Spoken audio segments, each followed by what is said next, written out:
A Fox News alert. President Biden continuing his tour of the southern border. He toured the iron fence separating the United States and Mexico while speaking to officials. There you see him. The group was then joined by Secretary Mayorkas before making their way to a migrant detention center. So there you go, panel. There is the president at the border inspecting the fence that separates the United States and Mexico. Doesn't work very well because we saw the numbers. We put the numbers up before, and they are overwhelming, and they are just continuing to get worse and worse. And again, you know, you have to ask, does his visit really change anything, Tammy? Well, you know, I think that it's meant to. It certainly immediately changes the rhetoric when it comes to whether or not he's running. So as a result, consider this, you guys. President Biden is actually, not surprisingly, reportedly all in on a second run for the White House. An ally of his says an official announcement will happen within weeks. That ally telling The Hill, quote, "I think it's all about timing at this point. It seems like he's all in.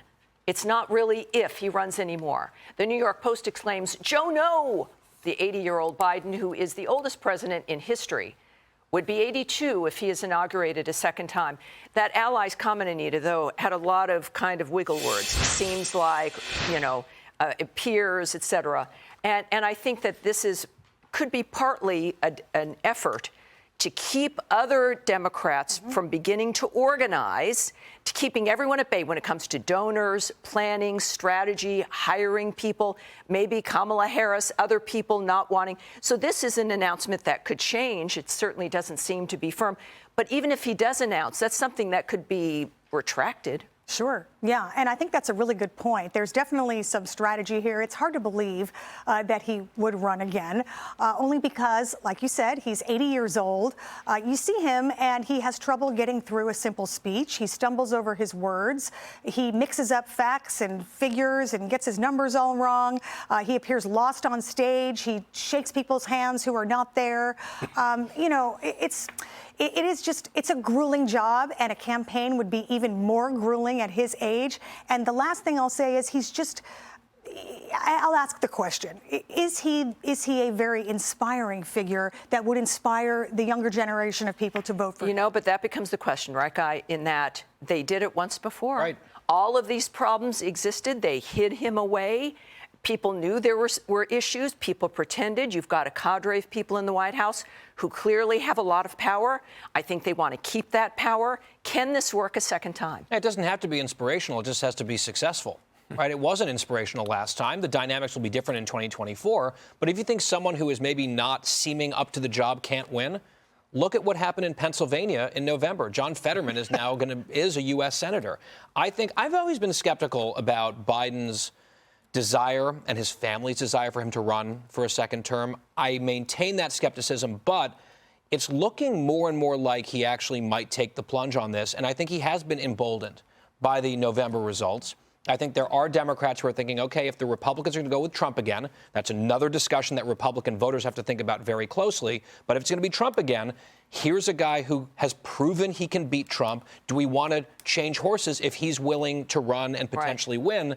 I mean, it's fascinating because there's a lot of people lining up who want to be president on the other side of the aisle. Sure. But I think if Biden gets in and says, I'm running for re-election, they're basically stymied, I would say. Or they would, of course, invigorate a challenge against him. But at the same time, to Guy's point, I mean, you've got very different dynamics here than in 2020. Twitter is no longer on board. That change is going to continue. Even if Trump does run, of course, there's challenges there. We know more about Biden. We know about lies. We know about all of that. Is this something that you think they could pull off again? And if so, isn't this up to the Republicans? The midterms, I think, were more affected by the Republicans not having a real message that people could hold on to. Well, I think the most important thing is for Republicans to go ahead and define those issues that they want to run on. And I think nothing is more important than fiscal responsibility, because fiscal responsibility at the federal level has everything to do with whether you can afford groceries and whether you can afford gasoline. And Republicans have to make that connection, which they failed to make in the last election. The other thing I think is border security. You know, our southern southern border is more important than Ukraine's border. And if Republicans can't make that argument I know the voters agree with that, but Republicans need to make that argument. But also, it does sort of underscore the fact that Republicans do have nominal control of the House is an important thing, because the Democrats use the House as a launching point to carry out so many of the lies that they pushed in the 2020 election, and so much of their ability to hurt Trump and hurt the truth from getting out. My hope is that Republicans are smart about using that platform. I don't see, Guy, really that changing. The Democrats have never limited themselves based on what it was they controlled or what they didn't control. That's something the Republicans need to learn about. But wouldn't this also be an opportunity or a necessity when they think about who would run? Kamala Harris, Pete Buttigieg, Gavin Newsom, Stacey Abrams. I mean, I don't know. Maybe Hillary will run as a Democrat. You never know what she might pull out.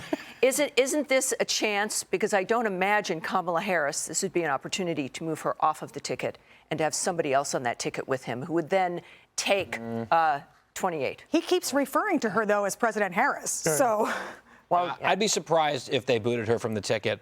I think the Democrats say we just had a historically good performance in the midterms. Yeah. All the arguments Charlie was talking about, Republicans made those arguments. They just did so with some candidates that people couldn't bring themselves to vote for.